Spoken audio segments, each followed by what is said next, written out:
Hi everyone, how is it going? Are you doing well? For me, it was actually just a 3 day holiday for the kids. So you had one day of called Gudi Padwa. It was a Hindu New Year, and then you had the Eid holidays. So belated wishes to all those who have been celebrating these two festivals. So just took the kids out for some movies, went out with my nephews, and just for a nice lunch outside on the coast. So that's my 3 days. Um, if there's something interesting you've done, please feel free to share on this channel for me and also others who would come to this place. So this week I'm going to talk about the basics of investing. Now, the basics of investing is something I'm very qualified to do because I see myself as an amateur investor. And for those who are thinking, why do we listen to an amateur investor when we could listen or look up a professional investor? You all have a point because obviously a professional investor, a hardened investor would have much more in terms of tips, experiences, and other things to share with you for you to be successful. But I also have a USP, that's a unique selling point on my talk here. That is, for those who are not the professionals, for those who shy away for investing or learning about investing, for those who think it's complicated, I'm the sort of perfect person for you because I'm sort of or was sort of just like that. So for a long time in my life, I was not investing, and when I did start to invest, it was just in some mutual fund. That's because some agent somehow got my number, but I never followed up. I never understood it and maximized it. Today, if I look back, say 2008, where I started this little bit of investing, had I taken little of interest, I would have been an extremely rich person today. So I'm sharing this with you so that you can learn from my mistakes and any opportunity that you can take up now, so you can be more successful even than me, and also share it with others.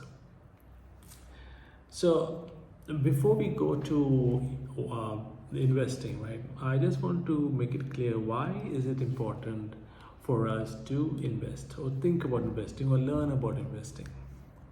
I think some of the points you might be already aware, or maybe more than what I'm going to share, but just to put that into context. So for example, if you have $1,000 right now, right, and you just keep it with you in your cupboard, because of inflation, it could be 5%, 7%, 10%, right? Say it's 5%. So every year your $1,000 is reducing by 5%. So you actually become poorer. So what would many people think? Like I thought, I was trained to think at that level many years back, put your money in fixed deposits.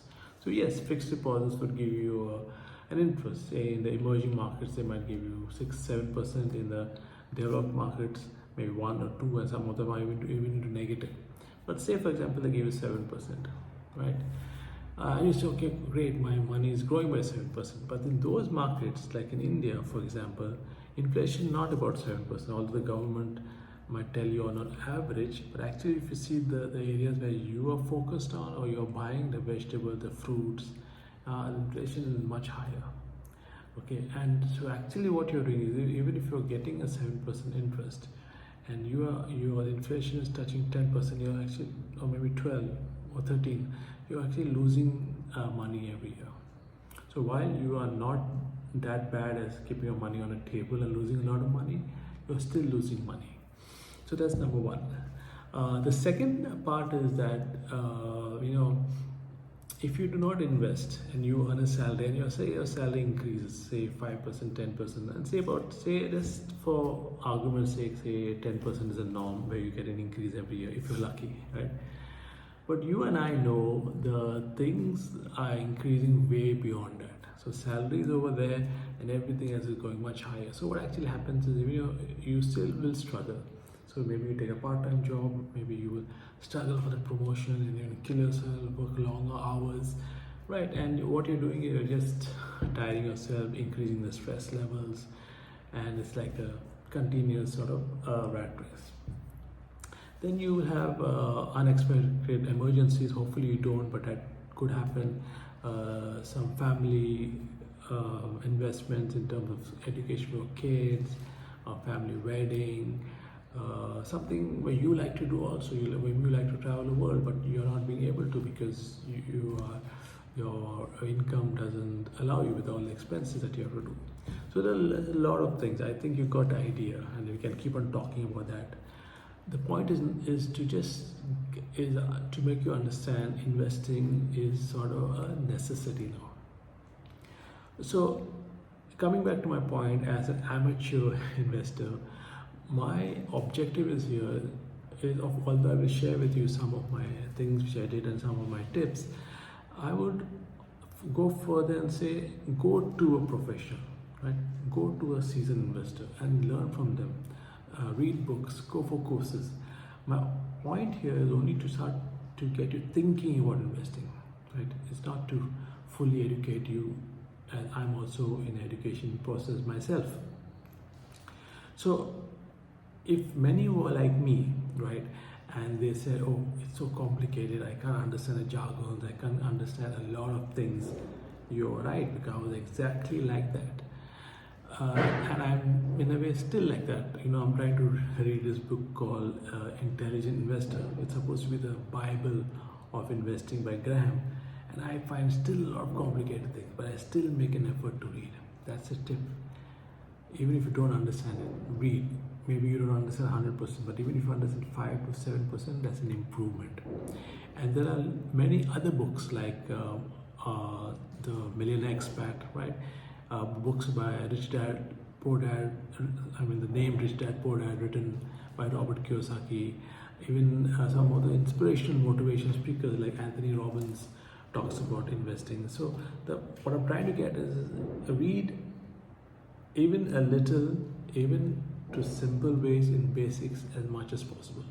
You might not understand a lot of it, but one thing about my experience, as I can say, is if you keep on doing it, when you look back after some time, you would have learned a lot, although there may be still a lot to go. Another tip I'll give you is that even if you know the basics, believe me, there are people who have become wealthy just knowing their basics. And sometimes when you overcomplicate it, know too much, it can actually work against you, right? So based on my mistakes and the things that I did, so some have worked for me, some have not worked for me. I'll just share some things with you, which if you want to consider investing.